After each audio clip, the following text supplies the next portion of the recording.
Hey folks, it's Chris with Human Project Podcast.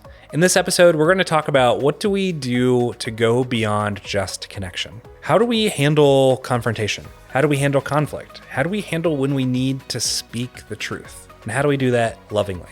In this episode, we explore that and more to help give you more tools in your connection and relationship toolbox. Take a listen. Let us know what you think. Hello, Mark. Hi, Chris. How's it going today? It's great. How are you? Great. I'm doing really good. Like I said, I feel like I say this like every third podcast episode, but I just enjoy thinking through these things and talking through them. So they're things that I care about and I'm curious about, and obviously other people care about them and Seems are curious like it. about them too. So Yeah.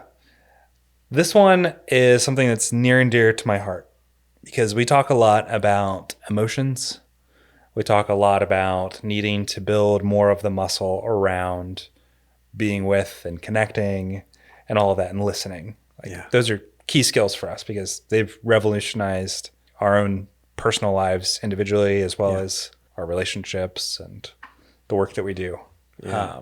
But we inevitably get the question or get feedback anytime we start talking about those, like, yeah, I know those emotion things are important, but like, when do I get to talk? Or when do I get to share? Or when do I confront? Or where does truth factor in and all of that? So I want to dedicate this episode to talking about those things. Right. So I want to spend some time talking about why those things are important and why we tend to lead with the emotion side of things. Yeah. So Good. What are your initial thoughts, reactions, reflections? Yeah. I hear it many classes as well. Same kind of thing. Like, well, wait a minute. What about, especially if there's somebody who's in error. And of course, I'm going to put that in, perspective of somebody that I'm with that I can see as an, obvious or egregious or dangerous even error. You go like, how? Well, I just go like, sounds like you're feeling that's stupid that you believe that. I mean, it's like, what? It can be really challenging to be in that situation and to go like, wait a minute, are they trying to say don't deal with that? It can be easy to take that away from the way that we talk about connecting and reflecting emotions and so on. Yeah, I think I want to be really clear on this point. When we talk about emotions or reflective listening or any of that stuff, it is a tool in the toolbox. It is definitely not your only tool, but it's a tool that is typically underdeveloped. Yes. Like if there's a tool that you're going to use most often, think of listening and reflecting and being with as your Phillips head screwdriver, the most common thing you're going to pull out of your toolbox. Right. Doesn't mean it applies for every situation. If I'm trying to change a light bulb and I'm using a Phillips head screwdriver, probably not going to work very well. It's probably going to hurt actually. Yeah. Yeah. Might be a little bit shocked with the outcome. Oh my gosh. A dad joke. Okay. I think our goal and our destination is found in Ephesians 4. Would you mind reading that verse for us? That would be lovely. A few verses in here, but this is right after we're exploring here the different gifts and how that is created to build up the body of Christ in unity. And then it says, then we will no longer be infants tossed back and forth by the waves, blown here and there by every wind of teaching, by the cunning and craftiness of people and their deceitful scheming. Pause. Yes. Let me pause right there. Yeah. So it's for the purpose of not being going back and forth, but knowing what your anchor is, knowing what your root is, being able to hold fast to something. Yeah. Instead of being tossed around like that, speaking the truth in love, we will grow to become in every respect the mature body of him who is the head, that is Christ. Beautiful, strong. Strong. We want to be more like Jesus. Yeah. And we want to grow up. We want to mature into that individually and in our communities, in our bodies, to be more like him. And the way to do that in the sentence structure here is speaking the truth in love. Yeah. It's that beautiful, tensiony balance between those two things, truth and love. Yeah. And speaking. You have to speak up. Yeah. You have to speak up. Yeah. So all three of those things is the goal.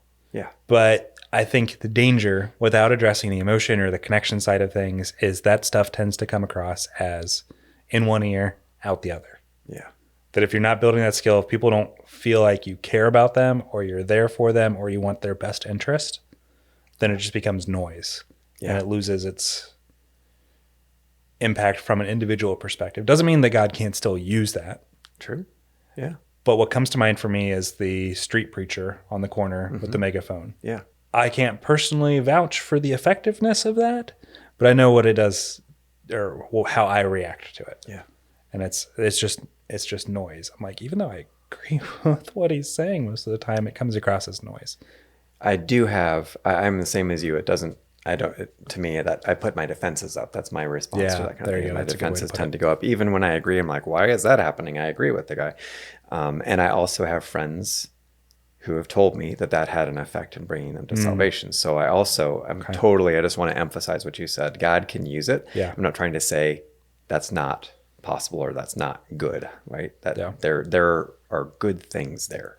And when increasingly in society today in the US, it seems like we won't gain entry to most people's lives and hearts in that way in relationship. Yeah. We're going to tend to gain access to get through the door with connection first. Yeah. I think someone was just telling me yesterday about a book that termed it really well. It wasn't me? No, it was not. You have other people to talk to you about books? I know, and I'm referencing a book before you. I just want this to be noted forever and ever. Henceforth in the decree of the podcast, it has been noted. You have to win the battle of belonging before you win the battle of believing. And this was about college students and evangelism. Okay. So it was in a specific context, but it's kind of hitting on that concept there, that to gain entry or access to college students' hearts, they need to feel like they belong, and then they can believe. And there's something of play in that nature that I think that we focus on in that we see and strive for. We want connection first, and without that basis of connection, it's hard to gain access to those places without defenses coming up. Yeah. And yet, if you only stay in connection, that's also not God's design either. Right. That's not dealing with the truth aspect. Yeah. And I think probably the way that we talk about this is probably 90-10. Like we spend 90% of our time on the connection side of things because that's so underdeveloped. Yeah. Yes. And I had somebody tell me one time, they're like, I think our division of this is we tend to spend 90% of our time on the emotion and the connection side of things and 10% on the rest. Right. And I think the reason for that is it's so underdeveloped. Mm-hmm. That's an underdeveloped skill for us. Easy answer for that, or some feedback I've gotten in the past, is, well, God can use anything. But I think that becomes a bit of a crutch for us of just checking out what is our responsibility to do in that moment. Yes.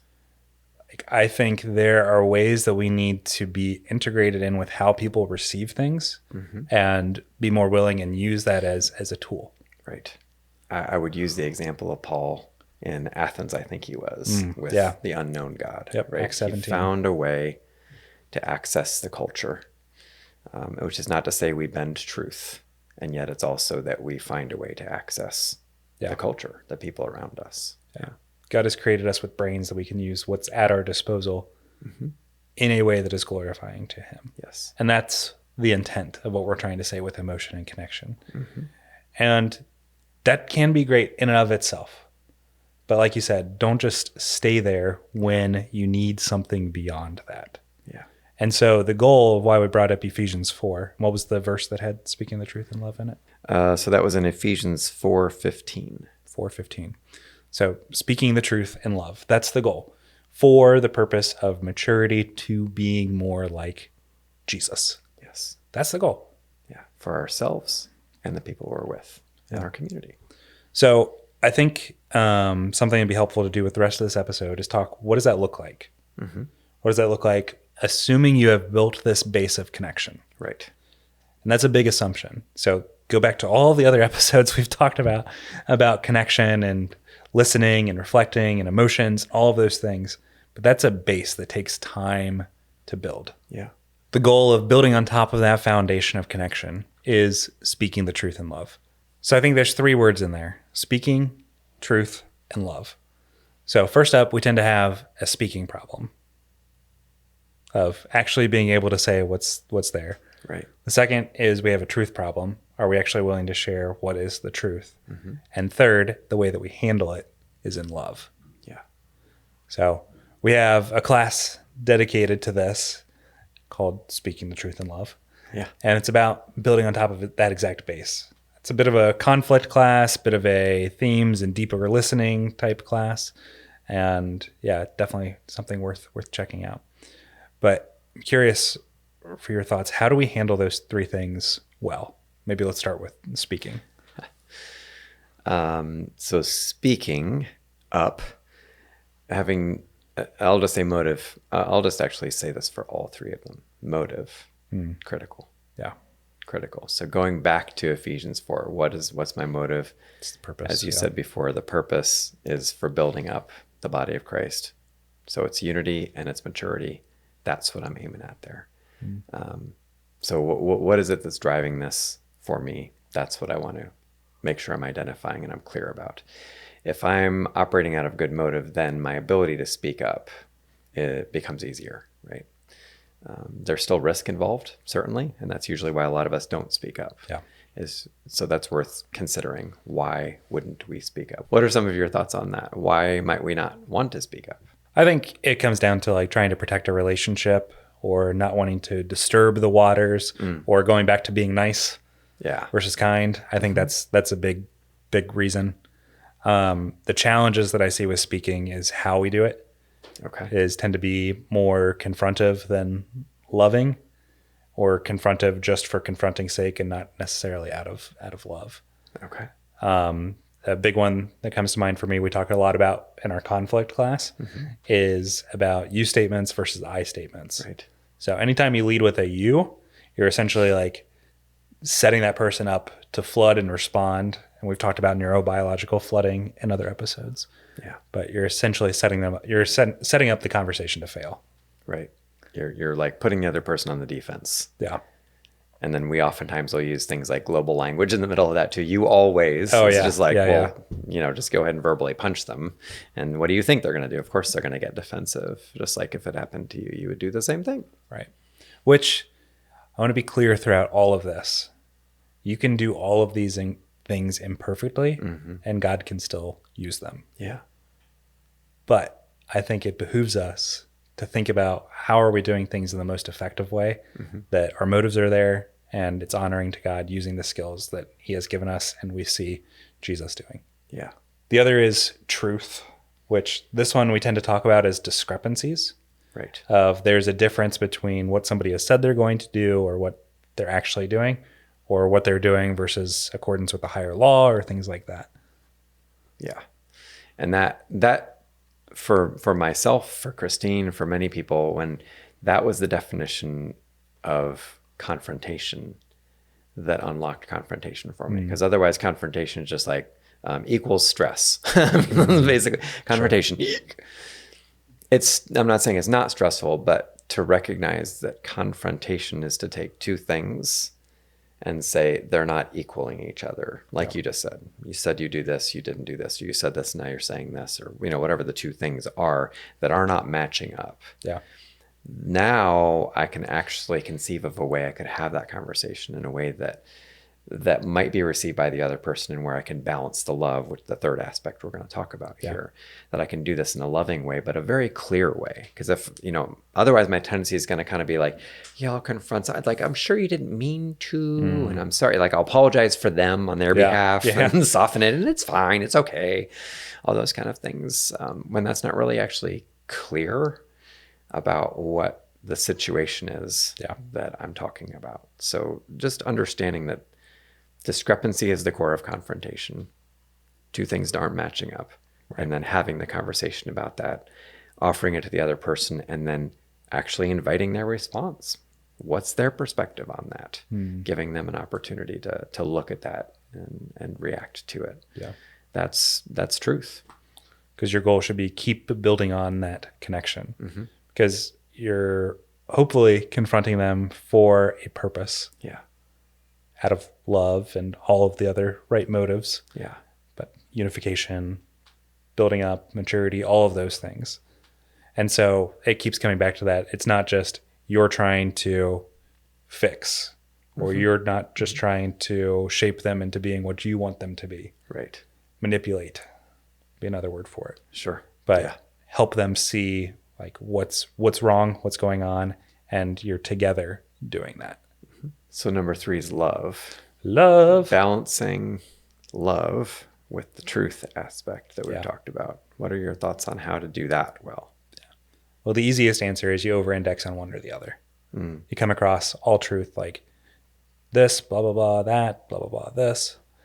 Or you come across, like you said, too much on the not actually love, but what we tend to think of as love, of being nice, Okay. and not actually dive into it for either the right reason or the right motive. Yeah. So what it always boils down to for me is, like you said, what's my motivation? What's my reason for doing this? And if you're not sure, pray beforehand. Yeah. That tends to be extremely helpful. Right. And because we may not even be aware of our own reasons or rationale for doing something. Oftentimes. Yeah. There's a phrase in the business world, at least, clear is kind. And if we put this in the terms we're using here, I'd say being clear is loving. Yeah. It is kind instead of nice in the terms we've also used in episode not too long ago. That is a loving thing to do to ourselves, for ourselves, to be clear about what we're concerned about, and also for the other person so that they can actually receive it and consider it themselves. Yeah. It's probably worth bringing up boundaries at this point too, just to recognize walking into this. Yeah. You're not going to be able to force the other person. Right. I hope you don't try to force the other person into something. Like, certainly you probably have a desired outcome. I'm not saying don't do that. Yeah. And yet, recognizing the other person has the ability to decide, and offering them the decision of what to do, even whether to look at it, is their decision.